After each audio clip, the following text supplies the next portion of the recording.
नमस्ते। हमारे साप्ताहिक कार्यक्रम अभय दुबे जी के साथ बातचीत में आपका स्वागत है। दो घटनाक्रम बहुत इम्पोर्टेंट है देश के लिए। एक तो गुजरात इलेक्शन है, उस पे भी चर्चा करेंगे और एक सावरकर साहब एकदम से फिर से बहुत जिसको कहते हैं ना बहुत वि विवाद नहीं बोलेंगे पर विमर्श का विषय हो गए हैं। दोनों पे चर्चा करेंगे लेकिन पहले गुजरात इलेक्शन। प्रोफेसर अभय दुबे साहब स्वागत है आपका। गुजरात इलेक्शन में अब थोड़ा जोर पकड़ना शुरू किया है, मतलब सब पार्टीज मैदान में उतर रही हैं और ऐसा मुझे लगा 22 तारीख को जो राहुल गांधी गुजरात जा रहे हैं, तो मुझे तो उसको बार-बार लग रहा है कि वो अ, भाजपा और इलेक्ट्रॉनिक मीडिया की बहुत जोरदार डिमांड पे राहुल गांधी ने शायद अपना कार्यक्रम रखा है। क्योंकि कांग्रेस वाले उनको उतना नहीं बुला रहे थे जितना बीजेपी के लोग उनको कह रहे थे क्यों नहीं जा रहे, क्यों नहीं जा रहे? तो शायद उनकी बात को रखने के लिए। दूसरी तरफ एक चीज जो जो आपसे समझने के लिए मैं कह रहा था कि हमारे अमित शाह साहब पिछले कई दिनों से, पिछले करीब शायद 14-15 दिन से गुजरात में डेरा जमाए हुए हैं और गुजरात में बहुत कुछ ऐसा भी हो रहा है। कुछ लोग कह रहे हैं कि जो उनका मुख्यालय है उसमें बहुत ही जो विद्रोह है उसको दबाने की कोशिश की जा रही है। हम लोगों ने एक सूरत ईस्ट की सीट में देखा कि कंचन जरीवाला साहब थे, जो आम आदमी पार्टी के प्रत्याशी थे। वो रात में गायब हो जाते हैं परिवार के साथ, सुबह पुलिस बंदोबस्त के साथ वो उपस्थित होते हैं क्योंकि सिक्योरिटी तो मिलती है जब सिंबल अलॉट हो जाता है, तो उनको ऑफिशियल सिक्योरिटी तो अब नहीं मिली होगी, लेकिन प्रशासन उनके साथ था ऐसा लगता है। और फिर वो पर्चा वापस ले लेते हैं और फिर उनको आम आदमी पार्टी में बहुत खराबियां नजर आने लगती हैं, मतलब पर्चा दाखिल होने के 24 घंटे के अंदर। और आम आदमी पार्टी इस तरह का आरोप लगाती है कि उनके उम्मीदवारों को डराया धमकाया और ललचाया जा रहा है और इसके उसमें सूरत जिले में आम आदमी पार्टी अपने उम्मीदवारों को अंडरग्राउंड करा देती है, उनको भी वो करके। अभी तक तो हमने सुना था प्रधानों को और इनको तो। और एक चीज बार बार कही जा रही है कि ये सारी चीजें वही होती हैं जहां अमित शाह साहब रहते हैं, चाहे वो अ, तेलंगाना के इलेक्शन में वो 10-20 करोड़ रुपए उस रिसोर्ट में मिले, चाहे वो कहीं पे भी, मतलब कहीं ना कहीं ये कनेक्शन उनका नाम जरूर आता है। तो अबे दुबे साहब, आपका अभी तक इस गुजरात इलेक्शन में कुछ नया हो रहा है? बीजेपी का डेस्परेशन अब थोड़ा नजर आ रहा है। देखिए, भारतीय जनता पार्टी गुजरात चुनाव में फंसी हुई है, ऐसी मेरी मान्यता है। हालांकि जब मैं ये बात जो कमर्शियल टीवी चैनल हैं उन पे कहता हूं, तो लोग मेरी बात पे हंसने लगते हैं और कहते हैं कि भारतीय जनता पार्टी को कोई दिक्कत नहीं होगी, क्योंकि वो दो तरह से देख रहे हैं इस बात को। पहली बात तो ये देख रहे हैं कि भाई गुजरात भारतीय जनता पार्टी का सबसे बड़ा गढ़ है, सबसे बड़ी प्रयोगशाला है, नरेंद्र मोदी का गृह नगर है। पिछले 27 साल से भाजपा हारी नहीं है और जब वो उसकी सीटें कम हुई थी तब भी उसके वोट कांग्रेस से 10% ज्यादा थे। तो उनके पास पिछले चुनावों का अनुभव उन्हें बताता है कि भारतीय जनता पार्टी को गुजरात में नहीं हराया जा सकता। दूसरी बात वो ये पेश करते हैं कि जो एंटी इनकम्बेंसी यानी सरकार विरोधी भावनाएं जिस तरह मतदाताओं को प्रभावित कर रही हैं, उसका वोट पूरा का पूरा कांग्रेस और आम आदमी पार्टी में बट जाएगा। इसलिए भाजपा को पहले से भी ज्यादा सीटें मिलेंगी। दूसरा विश्वास उन्हें इस बात का है, भारतीय जनता पार्टी के समर्थकों को भी और दूसरे समीक्षकों को भी यह विश्वास है, जो स्पष्ट रूप से भारतीय जनता पार्टी के समर्थक नहीं है, कि हर हालत में बाजी भाजपा के पक्ष में ही होगी। तो उनकी ये दोनों बातें सही हैं। मैं इन बातों से क्यों इनकार करूं? आप भी इन बातों से इनकार नहीं करेंगे, कोई भी इनकार नहीं करेगा। लेकिन इसके बावजूद एक तीसरी बात भी है जिसको जिसको पूरा महत्व नहीं दिया जा रहा है। वो तीसरी बात यह है कि भाजपा सरकार के खिलाफ गुजरात में एंटी इनकम्बेंसी असाधारण किस्म की है और उस एंटी इनकम्बेंसी को कम करके आंकना किसी के लिए भी उचित नहीं होगा और भाजपा के लिए तो बिल्कुल उचित नहीं होगा। और मेरा मानना है कि भाजपा उसको कम करके नहीं आंक रही है। इसलिए पूरी ताकत नरेंद्र मोदी ने झोंक रखी है, पूरी ताकत अमित शाह ने झोंक रखी है और हर हथकंडा गुजरात में अपनाया जा रहा है। अब वो क्यों आखिरकार कह रहे थे कि भाई राहुल गांधी क्यों नहीं आ रहे, क्यों नहीं आ रहे? क्योंकि भाजपा वाले जानते हैं कि पिछले चुनाव में राहुल गांधी ने 12 दिन तक जो प्रचार किया था और अशोक गहलोत ने जो प्रबंधन किया था गुजरात चुनाव का, उसकी वजह से ही कांग्रेस को 70 सीटें मिली थी और भाजपा की सीटें 100 से कम आ गई थी। और कांग्रेस के किसी भी नेता के बारे में आप रेटिंग का सर्वे कीजिए तो आप पाएंगे कि उसमें सबसे ज्यादा रेटिंग राहुल गांधी को मिलती है। कांग्रेस के किसी नेता के नाम पर अगर कुछ वोट मिलता है तो राहुल गांधी के नाम पर वोट मिलता है। और राहुल गांधी गुजरात के सीन से पूरी तरह नदारत थे। इस प्रक्रिया में जनता के ऊपर असर ये जा रहा था, समझ जनता की ये बन रही थी कि कांग्रेस चुनाव गंभीरता पूर्वक नहीं लड़ रही है। इससे आम आदमी पार्टी का ग्राफ लगातार बढ़ रहा था और वो खतरनाक हद तक बढ़ता जा रहा था। इसलिए भारतीय जनता पार्टी वालों ने एक प्रति रणनीति तैयार की कि किस तरह कांग्रेस को टक्कर में, कांग्रेस को होड़ में लाया जाए। और कांग्रेस को होड़ में लाने के लिए जरूरी था कि कांग्रेस आला कमान के ऊपर ये दबाव बनाया जाए विमर्श के जरिए कि भाई राहुल गांधी को आना चाहिए, राहुल गांधी क्यों नहीं आ रहे हैं। तो इसलिए आपने जो कहा ना कि भाजपा की तरफ से भी कहा गया, कांग्रेसी तो इतने ज्यादा नहीं उत्साहित थे, लेकिन भाजपा की तरफ से ही बात कही जा रही है, राहुल गांधी जब आएंगे गुजरात में चुनाव प्रचार करेंगे तो कांग्रेस का ग्राफ बेहतर होगा।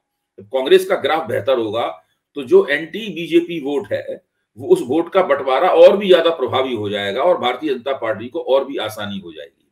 क्योंकि भाजपा इस अंदेशे से डरी हुई है कहीं ऐसा ना हो कि एंटी बीजेपी जो वोट है और जो एंटी इनकम्बेंसी का वोट है वो चुनाव, वो मतदान की तारीख आते आते अलग से अपना एक ध्रुव तय कर ले।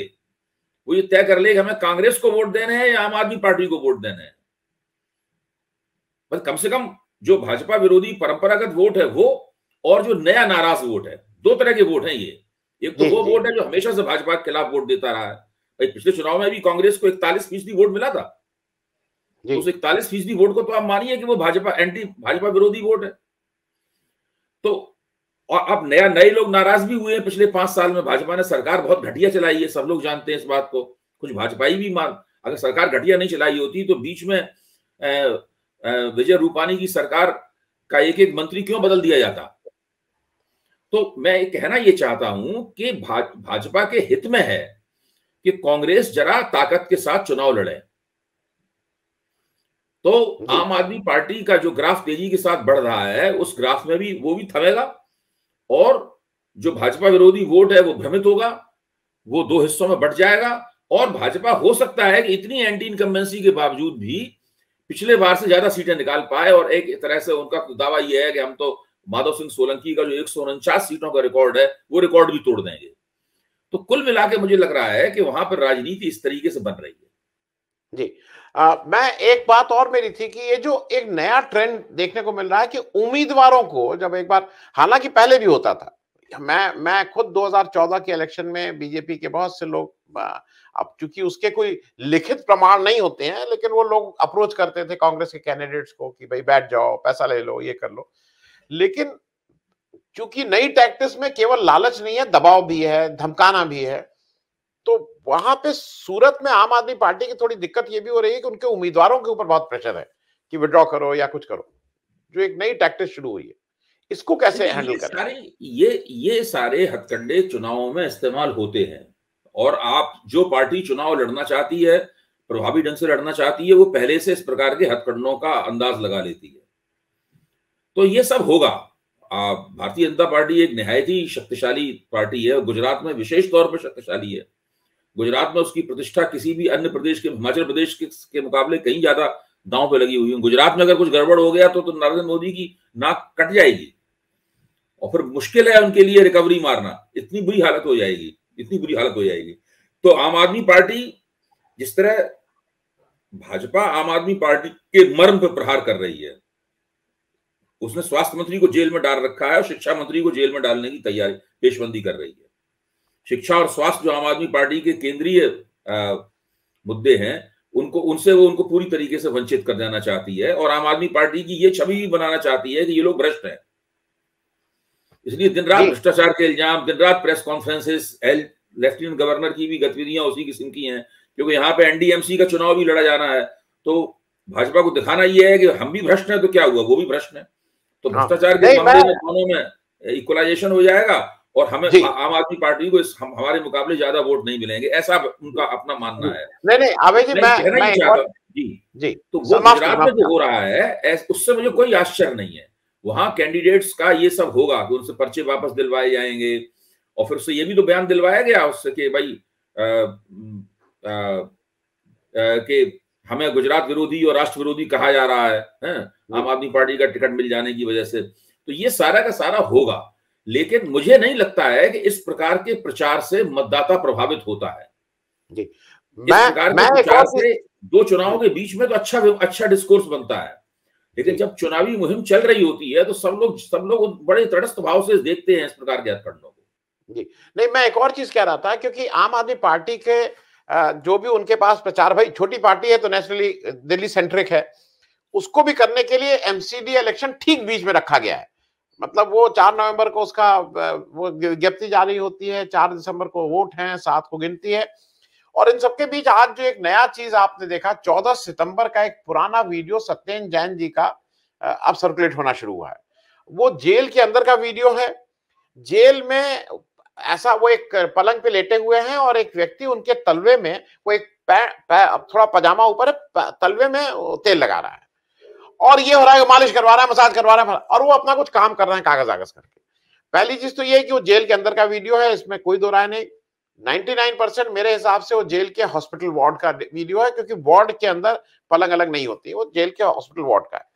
और मुझे दूसरा ये लगता है कि बहुत सी चीजों में हम लोगों के डॉक्टर भी रिकमेंड किए रहते हैं, कभी पैर में तेल लगाना है मसाज, तो कोई वो रंगरलियां नहीं मना रहे हैं, उसको प्रेजेंट ऐसे किया जा रहा है कि मसाज मसाज मसाज। अरे भाई, पैर में अगर तेल, ये हमारे आपके घर में भी बहुत पुरानी ये है, बहुत से लोग कराते हैं, हमारे पैर में भी, आपके पैर में भी कभी खांसी जुकाम नजला होता है तो पैर में और हाथ में और पसली में, वो जो आपने कहा ना कि बद अच्छा बदनाम बुरा, इतना बदनाम कर दो कि इन लोगों के बीच ये हो कि नहीं कुछ तो होगा ही एक। लेकिन तो मैं नहीं मानता हूं, देखिए मैं बहुत शुरू से राजनीतिक समीक्षक के रूप में मैंने ये कभी भी नहीं माना है कि जनता के सामने ये सब चीजें जो सनसनी के तौर पर परोसी जाती हैं, जनता उस पर उसी तरीके से विश्वास करती है जिस मकसद से उन्हें परोसा जा रहा है। इसमें क्या होता है कि जो पहले से कन्वर्ट्स यानी पहले से भाजपा के समर्थक हैं, वो लोग तो और मजबूती से समर्थक हो जाते हैं, ये तो होता है।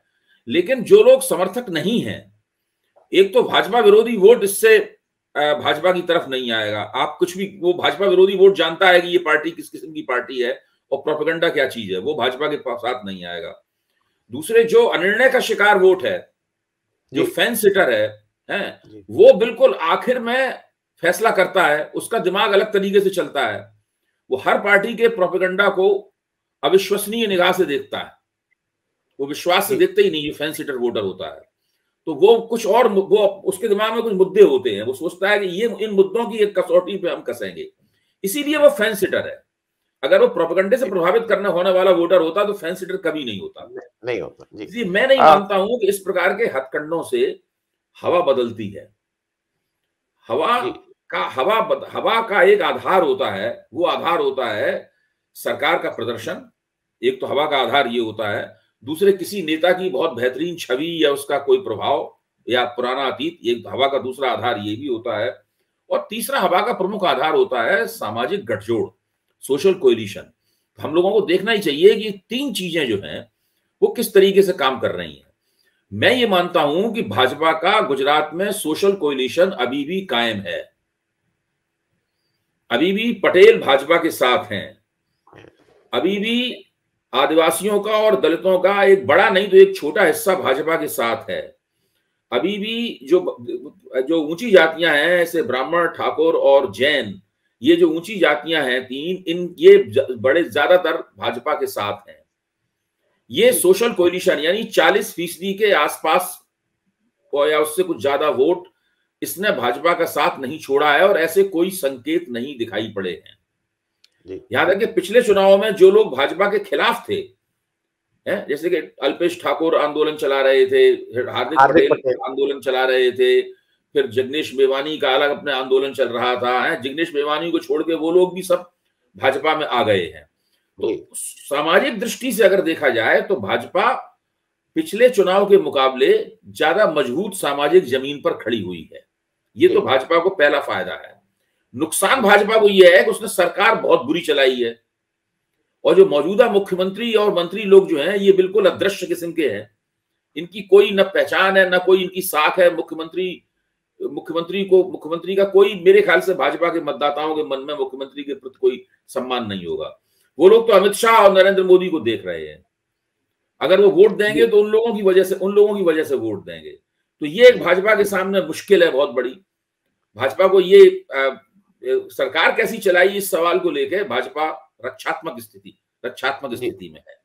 जी। अच्छा, मैं तीसरी बात भाजपा के लिए समस्या की ये है कि कांग्रेस एक पुरानी ताकत थी जिसको देख देख के गुजरात के मतदाता बोर हो चुके थे कि तो लगातार ये लोग हारते ही रहते हैं, कभी ठीक से मुकाबला नहीं कर पाते। पिछली बार 2017 में मुकाबला किया था, लेकिन वो भी आखिर में उनकी नैया पार नहीं लग पाई। अब एक नई ताकत मैदान में आ गई है जो बिल्कुल ताजा दम है, जिसके पास नए किस्म के फिक्रे हैं, नए किस्म के वायदे हैं, जिसकी चुनाव लड़ने की नई तरकीबें उसके पास हैं, और दूसरे उसके पास एक प्रशासनिक मॉडल भी है, गवर्नेंस का एक मॉडल भी उसके पास है। उस मॉडल से सहमति हो सकती है, लेकिन वो एक नया मॉडल है, वो उस मॉडल को पेश करते हैं। तो गुजरात मॉडल के मुकाबले दिल्ली मॉडल, और गुजरात मॉडल की अब कोई चर्चा नहीं कर रहा है। गुजरात के चुनाव में भी गुजरात मॉडल की चर्चा नहीं है। अगर किसी मॉडल की चर्चा है तो दिल्ली मॉडल की चर्चा है। तो भाजपा के लिए तीसरी मुश्किल ये है जी। तो ये इस तरह से मैं चुनावों का अध्ययन करता हूं कि ये एक खास निर्वाचन क्षेत्र में क्या हुआ, किस आदमी ने क्या किया, ये ज्यादा महत्वपूर्ण बात नहीं है। और जब कोई किसी पार्टी के खिलाफ पहले से एंटी इनकम्बेंसी होती है, तब जब बगावत होती है, टिकट बांटने की प्रतिक्रिया में जो बगावत होती है, तो बगावत ज्यादा संगीन लगने लगती है, जैसे कि हिमाचल प्रदेश में हो रहा है। जी। मैं एक और चीज अपने दर्शकों के साथ शेयर कर लूं, क्योंकि वो मुझे एक इंटरेस्टिंग लगा। मोदी जी का जो गृह जिला है वडगांव, और जो अमित शाह साहब का गृह वो है मानसा, ये दोनों जगह पे भाजपा हारती है और कांग्रेस जीतती है। ये भी एक ये भी मुझे एक वो लगा, तो मुझे लगा हाँ, वो देखिए, जो भास्कर के एक पत्रकार हैं, नवनीत गुर्जर, वो गुजरात के बारे में बहुत गहरी जानकारियां रखते हैं। मैं उनके डिस्पैचेस लगातार पढ़ रहा हूं, उनके बहुत अच्छा लिख रहे हैं वो और निष्पक्ष तरीके से रख रहे हैं, और खासतौर से जमीनी स्थिति को सामने ला रहे हैं। उसमें भी मैंने देखा कि जो ये इलाके हैं, उस इलाके में कांग्रेस ज्यादा शक्तिशाली है। जी। अब मैं ब्रो साहब, एक और नया अभी शुरू हो गया है, और वो राहुल गांधी ने बिरसा मुंडा जी की जयंती पे बिरसा मुंडा की बात करते करते उन्होंने कहा कि उन्होंने एक रेफरेंस पॉइंट दिया कि बिरसा मुंडा ने अंग्रेजों के सामने आत्मसमर्पण नहीं किया था, उनकी बात नहीं, जिस तरह से सावरकर ने किया था। और मेरे ख्याल में वो बात वहां खत्म हो जानी चाहिए थी। अब लेकिन बीजेपी तो कुछ ढूंढ रही है, उसको कुछ वो चाहिए, वो बीजेपी उनके पीछे लग गई। जब बीजेपी पीछे लग गई तो राहुल गांधी फिर 3-4 दिन बाद जब अपनी प्रेस कॉन्फ्रेंस प्रॉपर किए, तो वो कागज लेके आ गए, जो कागज हम सब लोगों ने कई बार देखा हुआ है, जिसमें जो उनकी मर्सी पिटीशन है, और उन्होंने जो माफीनामा है, और उसके बाद जब उनको पेंशन मिली थी। मैं जो आपसे ये पूछना चाह रहा हूं कि दो चीजें हैं। बहुत से लोग कह रहे हैं कि रणनीति के रूप में उनको महाराष्ट्र में नहीं राहुल गांधी को कहना चाहिए था, इससे गड़बड़ होता है। लेकिन राहुल गांधी का एक स्टैंड यह है कि यात्रा तो उसका बाई प्रोडक्ट इलेक्शन है, उसका प्राइमरी वो इलेक्शन नहीं है। तो आपको क्या लगता है कि इस समय इस विषय पे बोलना ठीक था या नहीं ठीक था? देखिए, राहुल गांधी पहले भी इस बात को कहते रहे हैं, उन्होंने फिर से इस बात को कहा है। उन्होंने कहा, देखिए, बिरसा मुंडा ने तो अपना बलिदान दे दिया, लेकिन सावरकर ने माफी मांग ली। अच्छा, जो हिंदुत्व के आलोचक हैं, चाहे राहुल गांधी हों या और दूसरे कोई हों, हमारे कुछ आदरणीय विद्वान लोग भी इस बात को बार बार उठाते हैं। इस चीज को बहुत बार कहा जा चुका है, अभी और भी बहुत बार कहा जाएगा, लेकिन इससे सावरकर की हिंदुत्व के सिद्धांतकार के रूप में सावरकर की छवि पे कोई असर नहीं पड़ता है। सावरकर हिंदुत्व के सिद्धांतकार थे। उन्होंने जो हिंदुत्व की थ्योरी दी, वो थ्योरी सब लोग मानते हैं, उनके समर्थक, और सब लोग उसी थ्योरी में चल रहे हैं, थोड़े बहुत संशोधनों के साथ में। पुरानी बात है, परिस्थितियां देश की काफी बदल गई हैं, और सावरकर ने जिस जमाने में ये बात कही थी, तब वक्त कुछ और था, आज वक्त कुछ और है, लेकिन उस थ्योरी को अभी भी उसी रूप में लागू किया जा रहा है, और उसके पैरोकार उसको तरह तरह से राजनीतिक यथार्थ में बदलने की कोशिश में लगे हुए हैं। इस दृष्टि से देखा जाए तो सावरकर, जो बौद्धिक रूप से बहुत लंबे अरसे तक गांधी और नेहरू के प्रभाव के कारण उपेक्षित पड़े रहे, इस वक्त वो मुख्य धार के इंटेलेक्चुअल बन चुके हैं अपने देहांत के इतने वर्ष बाद। आप कुछ भी कहते रहिए, लेकिन इस वक्त सबसे ज्यादा प्रभावी अगर कोई सिद्धांत है जिसके ऊपर चर्चा होती है। यानी मैंने भी जब हिंदू एकता बनाम ज्ञान की राजनीति पुस्तक लिखी तो मैंने सावरकर समग्र को काफी पढ़ा, मैंने गोलवलकर समग्र को काफी पढ़ा और समझने की कोशिश की कि ये लोग, इन लोगों का दिमाग कैसे चलता है, इनकी भाषा किस किस्म की है, ये लोग किस तरीके से आपस में, इनके बीच में बहसें जो होती है। अब विरोध, बहसें दो तरह की होती है, एक तो अपने विरोधी से आप बहस करते हैं, अपने निंदक से बहस करते हैं, और दूसरी ओर आपस के अंदरूनी बहसें होती हैं। तो मेरा मकसद ये था कि अंदर कैसी बहसें होती हैं। भाई सावरकर और हेडगेवार के बीच में क्या बहस थी, ये समझने वाली बात है। यहां से समझ में आएगा कि हिंदुत्व किस तरीके से बना, राष्ट्रीय स्वयंसेवक संघ किस तरीके से इस स्थिति में पहुंचा। तो ये बजाय इसके कि हम लोग इन बातों पर ध्यान दें कि सावरकर के खिलाफ ये कह दिया गया या उन्होंने माफीनामा मांगा था, एक तरफ उन्होंने माफीनामा है, दूसरी तरफ उनकी राजनीतिक जीवन को अगर आप देखें तो उसके एक हिस्से में बड़ा उन्होंने तकलीफें भी उठाई हैं, बहुत त्याग बलिदान भी उन्होंने किया है। तो आज एक अच्छा लेख गिरीश कुबेर का इंडियन एक्सप्रेस में इस संबंध में प्रकाशित हुआ है, उसके ऊपर निगाह डालने से दिखाई पड़ता है कि जिस तरह भारतीय जनता पार्टी उनका सावरकर का गुणगान करती है या कांग्रेस उनकी निंदा करती है, मामला उन दोनों के बीच में कहीं स्थित है। जी जी, मैं एक चलते चलते एक जल्दी से एक चीज पे आपकी टिप्पणी इसलिए ले लूं क्योंकि उसको वो अननोटिस जैसे चला गया, लेकिन वो मेरे हिसाब से एक गंभीर विषय था। अभी हमारे मोदी साहब G20 में गए और इस वर्ष भारत को उसकी अध्यक्षता का, अब हमारा टर्न आया तो हमें अध्यक्षता मिली है, वो वहां पे अध्यक्षता इनको सौंप दी गई। उसमें एक बड़ा विषय था जो समहाउ अननोटिस्ड है।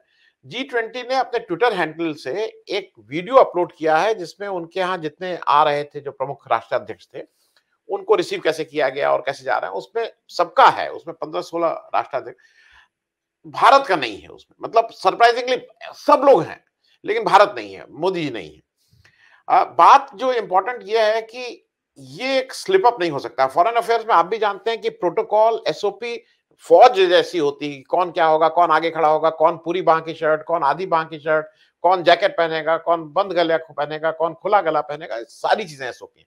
तो ये स्लिप अप तो नहीं है। अगर ये स्लिप अप नहीं है तो हमारे यहां से हमारा जो विदेश मंत्रालय है वो साइलेंट है करीब करीब इस पे। मुझे लगता है कि इस पे ज्यादा हल्ला मचना चाहिए था क्योंकि ये आप कर नहीं सकते हैं। आप हमें अध्यक्षता भी दे रहे हैं, 140 करोड़ के लोगों को ही मतलब उसका नेतृत्व कर रहे हैं और घरेलू लड़ाई जो भी हो, लेकिन जब आप बाहर जा रहे हैं तो ये G20 में हमने उस तरह का, और इसके लिए किसी ना किसी को जिम्मेदारी उठानी पड़ेगी फॉरेन अफेयर्स मिनिस्ट्री में, जो नहीं दिख रहा है। मैं इस पे नहीं हुआ है, ये चूक हुई है, आपने बिल्कुल सही जगह उंगली रखी है और मेरे ख्याल से मोदी जी इन चीजों को लेकर बड़े सतर्क रहते हैं और रहना भी चाहिए, क्योंकि जब इस G20 के अध्यक्ष के रूप में मोदी जी उस मौके को अपनी छवि को और ज्यादा चमकाने के लिए भुनाना चाहेंगे और वो कवायद शुरू हो चुकी है जी, मीडिया में और दूसरी जगहों पे, वो कवायद शुरू हो चुकी है। और ये जो गलती हुई है, इस गलती को बहुत सुधारेंगे और पूछेंगे भी भाई ये सब क्यों हो रहा है। तो मुझे लगता है कि जल्दी ही हम देखेंगे कि किस तरीके से इसके इर्द गिर्द इस जो 1 साल की अध्यक्षता मिली है, इसके इर्द गिर्द एक बहुत बड़ा प्रोपेगेंडा तंत्र सक्रिय होगा। जी, मैं पहले से उनको विश्व नेता कहा जा रहा है, अब तो उन्हें विश्व की एक बहुत बड़ी हस्ती के रूप में पेश करने का एक लंबा सिलसिला शुरू होगा जो साल भर चलेगा। जी प्रोफेसर साहब, मैं अपनी बात आपको बता दूं क्योंकि मुझे जितनी मेरी समझ है, एक इसका बड़ा कारण मुझे ये लगता है कि जयशंकर, मैं पहले भी आपसे शेयर कर चुका हूं, बहुत अच्छे काबिल फॉरेन अफेयर्स के एग्जीक्यूटिव हो सकते हैं, सेक्रेटरी हो सकते हैं, पर हमें फॉरेन अफेयर्स के लिए एक भारी भरकम हैवी वेट नेता चाहिए जिसकी अपनी हैसियत हो नेतागिरी में। वो शायद अगर वो लैक करते हैं तो मोदी जी ऐसा कोई नेता चाहते नहीं जिसकी अपनी कोई हैसियत हो। मोदी जी ने कौन सा, आप देखिए इस वक्त केंद्रीय मंत्रिमंडल में नितिन गडकरी और राजनाथ सिंह को छोड़कर ऐसा कोई भी व्यक्ति नहीं है जिसकी अलग से कोई हैसियत हो। और नितिन गडकरी की हैसियत को कम करने के लिए उन्होंने क्या किया है हमें पता है, हम लोग इसकी ऊपर चर्चा भी कर चुके हैं। जी। और राजनाथ सिंह जी जरूर रक्षा मंत्री के तौर पर अपनी उपस्थिति बार बार दर्ज कराते रहते हैं और उनकी शैली भी बहुत खास तरह की है, मुझे पसंद भी है उनकी शैली कई मामलों में। लेकिन मोदी जी धीरे धीरे करके, अगर मैं तो समझता हूं कि 2024 में मोदी जी अगर चुनाव उन्होंने जीता और नया मंत्रिमंडल बनाया तो ये दोनों नेता भी शायद उस मंत्रिमंडल में ना दिखाई पड़े। तो फिर वो मंत्रिमंडल पूरी तरीके से मोदी का मंत्रिमंडल होगा। क्योंकि आज जब ये मंत्रिमंडल होता भी क्या मोदी का मंत्रिमंडल है, लेकिन ये 2 है उपस्थितियां जो हैं, उसको मोदी के 100% मंत्रिमंडल बनने से रोकती हैं। बहुत बहुत धन्यवाद प्रोफेसर दुबे। लेकिन ये भी फैक्ट है कि अगर आप सबसे एफिशिएंट, आपके पास जो टीम है सबसे अच्छे लोगों को नहीं रखेंगे तो इसी तरह की G20 की स्लिप अप होती रहेंगी, और जी, जिससे कहीं ना कहीं मुझे ऐसा लगता है कि एज एन इंडियन मुझे भी ये लगता है, मुझे भी गुस्सा आता है कि ये आपने कैसे कर जी, दिया था। खैर, जी, जी। बहुत बहुत धन्यवाद प्रोफेसर साहब ज्वाइन करने के लिए। थैंक यू नमस्कार। So much.